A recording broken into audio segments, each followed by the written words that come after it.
Hello plant lovers, it is Matthew in Melbourne welcoming you back to my channel. Thank you for finding me. If you're new here, I grow cold, cool, intermediate orchids here in Melbourne, Australia without greenhouses or shade houses or grow lights or humidifiers. They're either indoors or they're outdoors or they're not at all.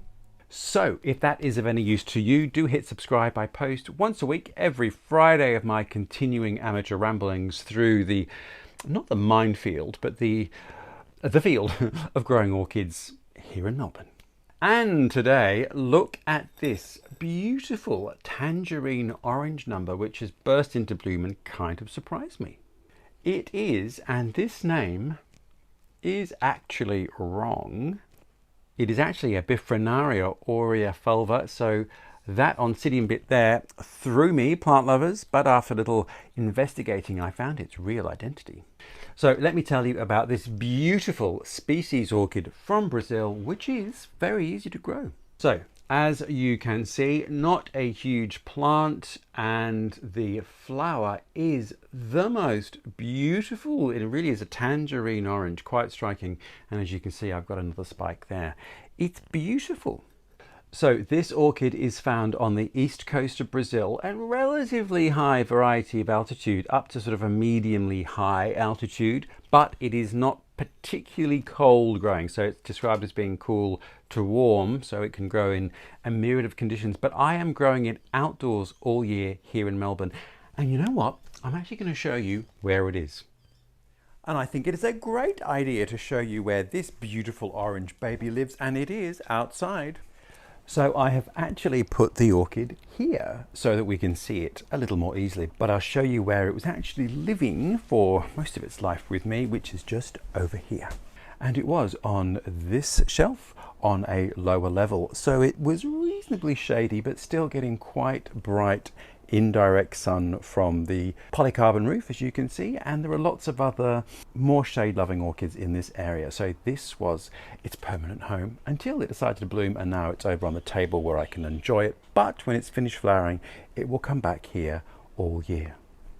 So as you can see, it is undercover all year. It's covered by that polycarbonate roof, so it's protected from the rain, and it gets reasonably bright indirect sunlight, but it does get those winter nighttime minimums, which can get down to, if we're unlucky, 1 to 2 degrees centigrade, which is 35, 36, 38 degrees Fahrenheit, but often it hovers around the 5 to the 10 degree centigrade mark, which is sort of around 50 Fahrenheit, which is a good cutoff point. Some orchids really can't go below that, but this one so far seems to be coping.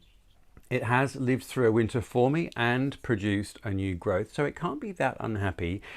It is something I'll keep my eye on though, and we'll just see how it goes this second winter, just to make sure that it is really happy.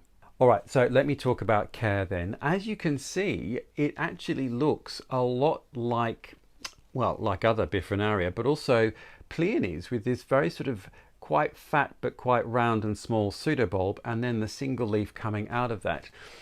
And as you can perhaps see from this, it's growing in a linear progression. So each mature bulb sends forth a growth, which becomes a new one, etc., etc. So it's probably going to be going that way around this pot. So I'm probably going to have to repot it to the edge of the pot relatively soon, I think. I've had this plant for about a year, and I was surprised it bloomed because I thought it might just be too small, but I think actually it was a division, so it's probably a little bit more advanced than a seedling, and it's flowered for me. Now we're just transitioning from summer to autumn here, and this is when it's bloomed for me, which is quite typical for it. And it is also quite typical for each bulb to produce more than one flower spike, and often multiple flower spikes, not just two. So I feel quite lucky to have got two in this first blooming. And this one's obviously going to open later than that, so I'm going to get quite a good continuation of flowers, which is always great. The flower, as you can see, is the most beautiful tangerine orange. But plant lovers, I am going to say I am a tiny bit disappointed that the flowers don't really open very much. As you can see, they're still relatively closed. The color is striking though, so I think that does make up for it. And as the specimen gets bigger and you get more spikes, and as each bulb does produce multiple spikes, you will get this dome of beautiful tangerine orange. So yeah, if they just opened a little bit more, I'd be ecstatic. And it does actually remind me, the flower shape actually does remind me of quite a few of the Australian Dendrobium kingianum types, which sometimes remain relatively closed. Anyway, it's a very delicate orchid, very beautiful. Now, Bifrenaria, there are apparently 3 distinct types wanting different conditions. This one can take lower light, and as you can see in the spot that I'm growing it, it is fairly bright indirect light, but it is on the bottom shelf and it does get quite reasonably shady from sort of mid-afternoon onwards. It does get quite beautiful, strongish, but not piercing, early morning light, and then that general wash of light, and then a quite shady afternoon. Seems perfect for it. So not an orchid to give very, very strong light conditions, unlike some of its Bifrenaria cousins. And watering wise, it is an orchid that likes to be kept on the moister side during its growing season, which is spring, summer, autumn. And then it does need a cooler, drier period in winter, but not a completely dry rest. So I don't not water it, but I really turn that watering down, which, to be honest, I kind of do with most orchids anyway in winter, because particularly the ones outside, you don't want them to be wet and soggy at night when it's very cold, because that often spells death. So in winter, for my orchids that live outside all year, I tend to only water them on a day that's going to be relatively sunny, relatively warm, and perhaps a little bit windy. Water it gently, not too much, just along the medium, so that it has a good chance to evaporate and dry out before the night plunges and the orchid dies of exposure. So it's an epiphyte, as many orchids are, which means a pretty standard potting mix for me. Nothing special there. Medium-sized bark with charcoal, with perlite, with a little bit of chopped sphagnum moss. What else is in there? There is mycorrhizal fungi, of course, to promote healthy root growth, and a few grains of slow-release fertilizer. I do a topical application of slow release fertilizer in spring, literally a few grains, not half a teaspoon, literally 3 to 4 grains. And then during the growing season, which is the warmer parts of the year, I will do a liquid-based fertilizer about once every 3 waterings, which can be anything that you feel, whether it's an orchid-specific fertilizer or a seaweed-based one or whatever it might be. Just dial the dilution down a bit more than it says on the packet. I dial mine down to about 1/8 of the recommended dose.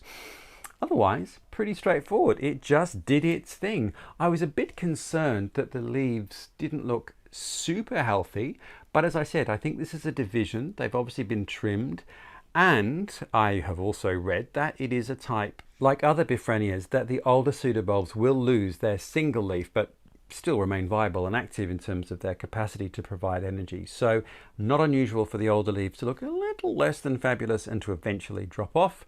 This one's been trimmed, so I just think perhaps it didn't have the best of care, let's just say, prior to coming to me. And then of course my new growth is delicious and healthy and green, so that could be also a factor of not having very strong light, because the leaves, although they're quite waxy and strong, not an orchid that's going to thrive in harsh light conditions. Now, the other great disappointment of my life is the fact that there is no fragrance, and everything I've read about this orchid says it has a delightful light fragrance. Well, Bifrenia, you don't.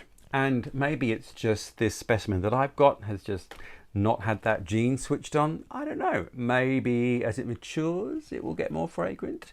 Maybe when it gets to know me more, it'll get more fragrant. But right now, plant lovers, odorless. A little bit of a disappointment, but I've forgiven it and I've moved on.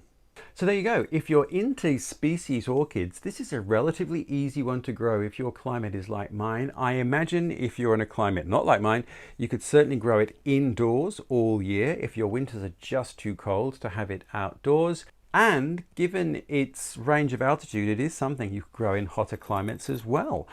It is just going to need that cooler winter season of cooler temperatures and toning down of the water. So like many orchids, in fact, as long as you can give it that, I think there's no reason why you couldn't grow this indoors all year. So there we are, plant lovers. I will add this to the playlist that I've got that lists all the orchids that I grow outdoors all year.